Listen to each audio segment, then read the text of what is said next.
We're back at the JK build series, and today we're going to beef up our steering.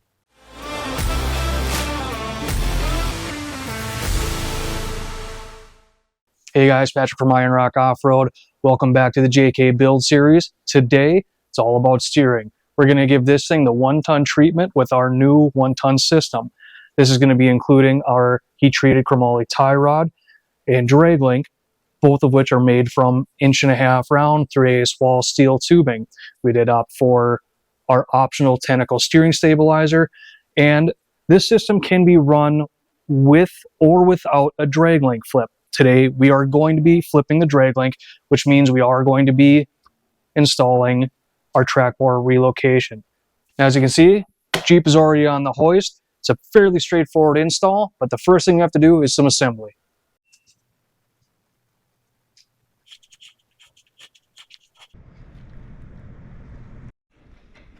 Now, while we're doing our assembly and getting our ends put into the links, we do want to pay attention to which ones go where. The driver left knuckle is going to receive our full rotation ends. The passenger right side knuckle is going to receive our anti-flop ends, and we will explain that a little bit deeper once we get them installed.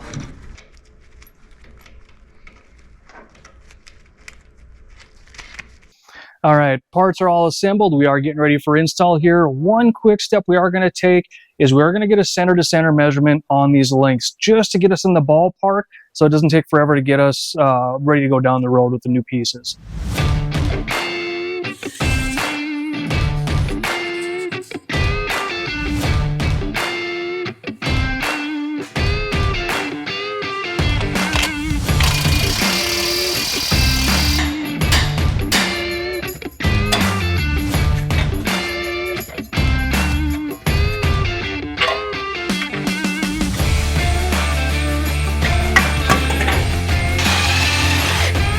So being as we're going to be doing a flipped drag link, that means we have to ream the knuckle. I get it, it's scary. I'm scared, but we're going to be scared together. We're going to make it through this. The biggest thing to remember is to go slow. You can always take a little bit more material, you can't add it back in. So we're going to go slow on the speed, little bits of material at a time, and just make sure we're nice and square perpendicular with that knuckle.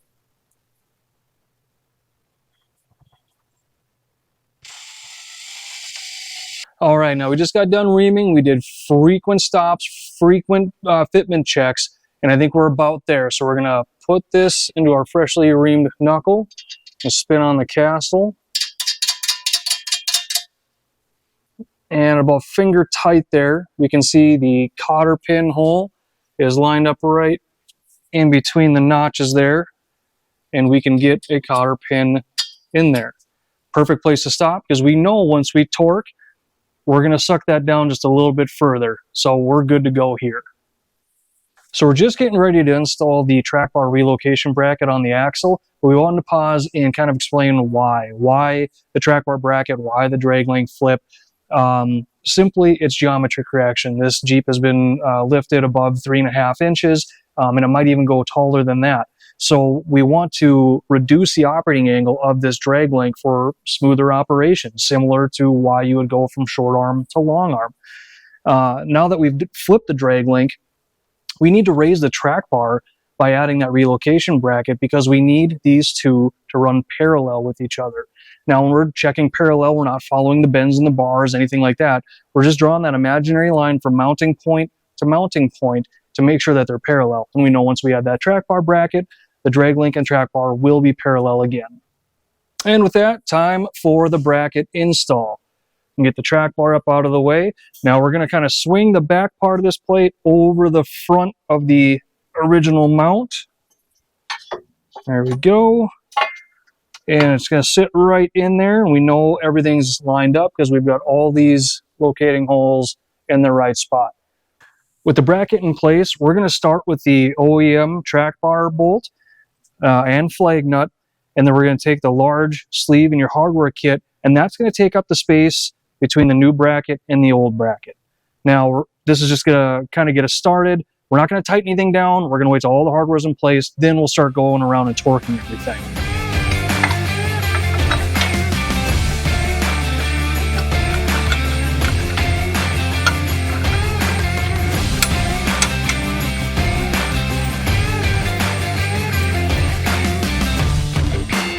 You're going to notice with the track bar relocation bracket that we are also having to relocate the sway bar link. We're going to be moving it up. Now we got a little piece to do the same to the other side.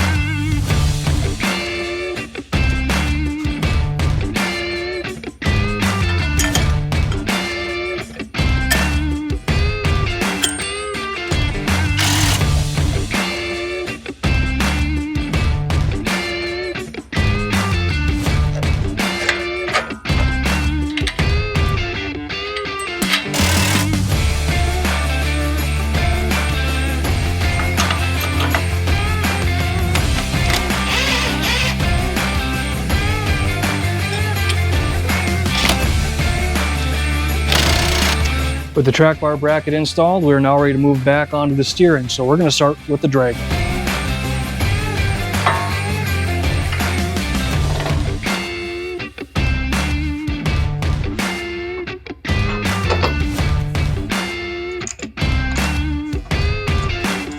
With everything finger tight, it's worth mentioning a couple of things here. First, we do start with a rough adjustment. We're going to keep this one turned out a couple, 3 turns. We'll make the fine tune with a double adjuster at the pitman arm. And then we're going to go ahead and torque these, and we'll go a little bit extra if we need to get the cotter pin in there. Now, once that's all set and we're ready to torque down the clamping bolts on the tie rod ends, we're going to do so making sure that this bend is facing straight down. Now it's ready for a tie rod.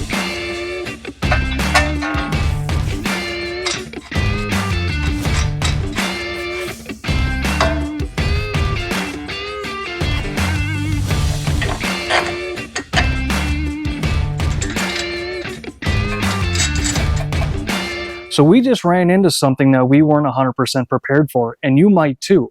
When we went to torque this castle nut on the new tie rod end, we can see that our cotter hole is above the cotter or the castle nut. Now we need that hole in the castle nut for the cotter pin to make sure that everything's maintained. Now this can happen. This is a little bit of an older vehicle. It's very likely that this has been serviced once before we got our hands on it. And all it takes is one time with a technician who used, you know, an air gun or something rather than torquing the spec to over-engage that taper. But we're not lost at sea here. We're going to take this nut off and make sure that our taper hasn't exceeded the knuckle, because if not, we can just put a washer on there. And we can see it's still a little above, but that cotter pin is going to sit in the castle now. Everything's installed, but before we get to our adjustments, we're going to throw our stabilizer on here. We've got a long bolt, washers on both sides of the end of the stabilizer here, and we are going to mount the shaft end at the bracket. We're going to throw a spacer on to keep it off the bracket, and then keep this nut on the back side.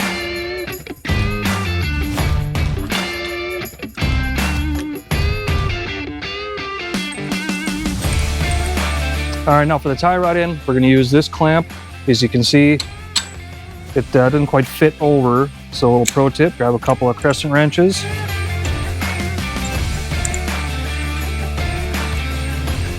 We're going to open that up. And once we're over, close it back up.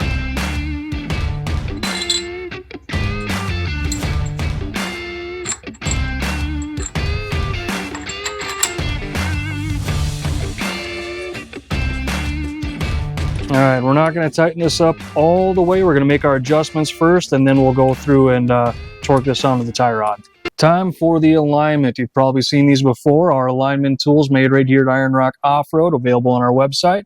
We're going to take our measurements from behind and in front, and we want those measurements to be close to equal. We want the front to be roughly, a 30-second less to indicate a slight toe in.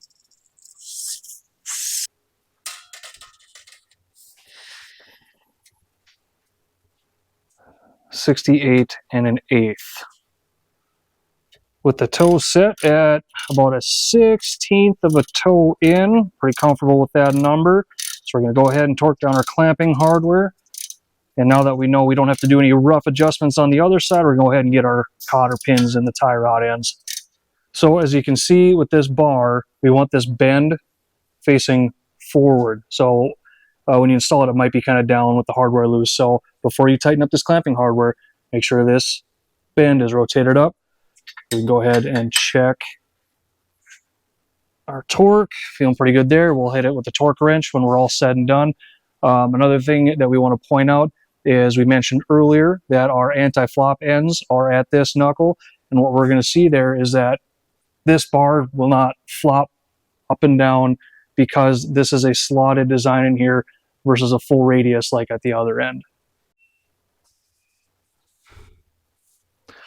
With the toe adjustment done on the tie rod, we can go ahead and tighten up this steering stabilizer. So what we're going to do is, you can see we've steered the knuckles all the way passenger, and we're going to collapse this stabilizer to 0, but then I'm going to pull it out just a little bit, a little buffer there, so that way we know we're not going to over compress when we're making that right hand turn, and we'll be perfectly fine on the left hand turns as well. Okay, so you saw us adjust the toe with our alignment tools. Now that is a pretty important adjustment because that is a wear angle. Toe is a wear angle, which means if not properly set, it can affect the wear pattern on your tires. Also, it can affect the driving behavior. Now, if you're not comfortable making that adjustment, you don't want to buy the tools, you want to do that yourself, then obviously you can take it to a professional alignment shop. However, now we're going to adjust the drag link, and that is simply to get the steering wheel center. That does not affect driving behavior. It does not affect tire wear. This you really can do in the driveway. Now we're going to consider this a little bit of a preliminary adjustment because we're always going to do a test drive and make sure that we're dead on. But just to get us in the ballpark, you can see our tires are pretty straight here. If we peek in the cab, we can see that steering wheel's way off. So just using our quick, easy double adjuster, we're going to get that a lot closer to home. Remember, it's reverse threads.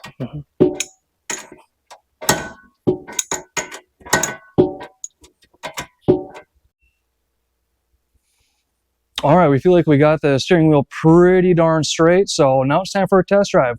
Make sure everything's nice, smooth, tight, torqued, and if we have to adjust that steering wheel just a little bit when we get back, not a problem. All right, we took the test drive. As expected, steering wheel was just a little off, but we got that taken care of.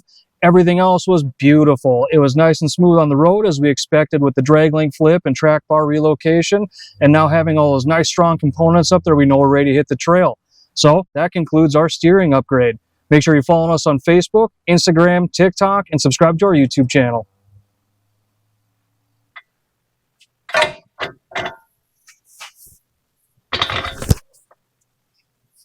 God damn it. And then go just a little bit further just to make sure we get the pinhole through the cotter, or the, yep, f that up.